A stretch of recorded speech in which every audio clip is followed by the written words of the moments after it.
व्रत त्योहार कथा। Subscribe this channel, press the bell icon. आइए सुनते हैं धनतेरस व्रत की कथा। इसे धन त्रयोदशी के नाम से भी जाना जाता है। यह हर वर्ष कार्तिक माह के कृष्ण पक्ष की त्रयोदशी तिथि के दिन धनतेरस का व्रत किया जाता है। इस दिन कुबेर देवता और माता लक्ष्मी का पूजन किया जाता है। इस दिन सोना और चांदी खरीदना बहुत ही लाभकारी माना जाता है। जो भी जातक सच्ची श्रद्धा के साथ इस दिन कुबेर देवता माता लक्ष्मी का पूजन करते हैं या कथा श्रवण करते हैं, उन्हें सभी प्रकार की सुख और समृद्धि की प्राप्ति होती है। तो आइए सुनते हैं धनतेरस की कथा। तो बोलिए प्रेम से कुबेर देवता की जय, माता लक्ष्मी की जय। धनतेरस मनाने के पीछे धनवंतरी के जन्म लेने की कथा के अलावा भी दूसरी कहानी है। और कहा जाता है कि एक समय भगवान विष्णु मृत्यु लोक में विचरण करने के लिए आए थे।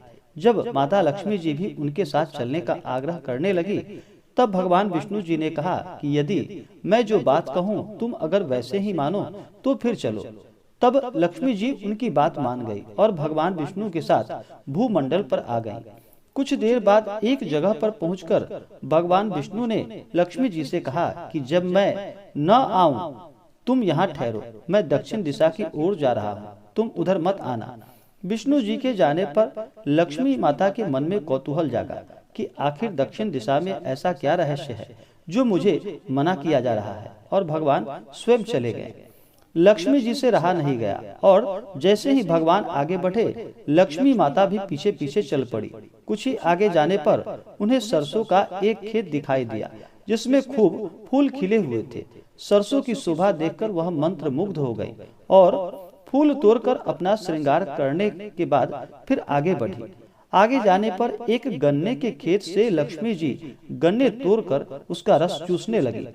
उसी क्षण भगवान विष्णु जी आ गए और यह देखकर लक्ष्मी जी पर नाराज होकर उन्हें श्राप दे दिया कि मैंने तुम्हें इधर आने को मना किया था, पर तुम न माने और किसान की चोरी का अपराध कर बैठी हो।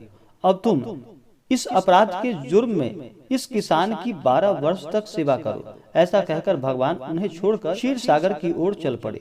तब माता लक्ष्मी जी उस गरीब किसान के घर रहने लगी। एक दिन लक्ष्मी जी ने उस किसान की पत्नी से कहा कि तुम स्नान कर पहले मेरी बनाई गई इस देवी लक्ष्मी का पूजन करो, फिर रसोई बनाना, तुम जो मांगोगी वह मिलेगा। किसान की पत्नी ने ऐसा ही किया और पूजा के प्रभाव और लक्ष्मी जी की कृपा से किसान का घर दूसरे ही दिन अन्न, धन, रत्न, स्वर्ण आदि से भर गया। लक्ष्मी जी ने किसान को धन धान्य से पूर्ण कर दिया। किसान के 12 वर्ष बड़े आनंद से कट गए। फिर 12 वर्ष के बाद लक्ष्मी जी जाने के लिए तैयार हुई। विष्णु जी लक्ष्मी जी को लेने के लिए आए तो किसान ने उन्हें भेजने से इनकार कर दिया। तब भगवान ने किसान से कहा, इन्हें कौन जाने देता है, यह तो चंचला है, कहीं नहीं ठहरती, इनको बड़े बड़े नहीं रोक पाए। इनको मेरा श्राप था, इसलिए 12 वर्ष तक तुम्हारी सेवा कर रही थी। तुम्हारी 12 वर्ष सेवा का समय पूरा हुआ। किसान हठ पूर्वक बोला कि नहीं, अब मैं लक्ष्मी जी को नहीं जाने दूंगा। तब लक्ष्मी जी ने कहा कि हे किसान, तुम मुझे रोकना चाहते हो तो जो मैं कहूँ वैसा ही करो। कल तेरस है, तुम कल घर को लीप पोत कर स्वच्छ करना, रात्रि में घी का दीपक जलाकर रखना और सायकाल मेरी पूजा करना और एक तांबे के कलश में रुपए भरकर मेरे लिए रखना। मैं उस कलश में निवास करूंगी, किंतु पूजा के समय मैं तुम्हें दिखाई नहीं दूंगी। इस एक दिन की पूजा से वर्ष भर मैं तुम्हारे घर से नहीं जाऊंगी। यह कहकर वह दीपकों के प्रकाश के साथ 10 दिशाओं में फैल गई। अगले दिन किसान ने लक्ष्मी जी के कथा अनुसार पूजन किया।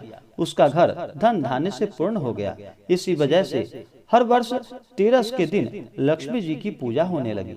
तो बोलिए प्रेम से माता लक्ष्मी की जय। तो आशा करता हूँ कि यह जानकारी आपको अच्छा लगा हो। ऐसे ही जानकारियाँ की प्राप्ति के लिए हमारे इस चैनल को लाल बटन दबा करके सब्सक्राइब करें, साथ में बेल आइकन घंटी को दबाना न भूलें ताकि मेरे वीडियो का नोटिफिकेशन आपको समय समय से मिलता रहे।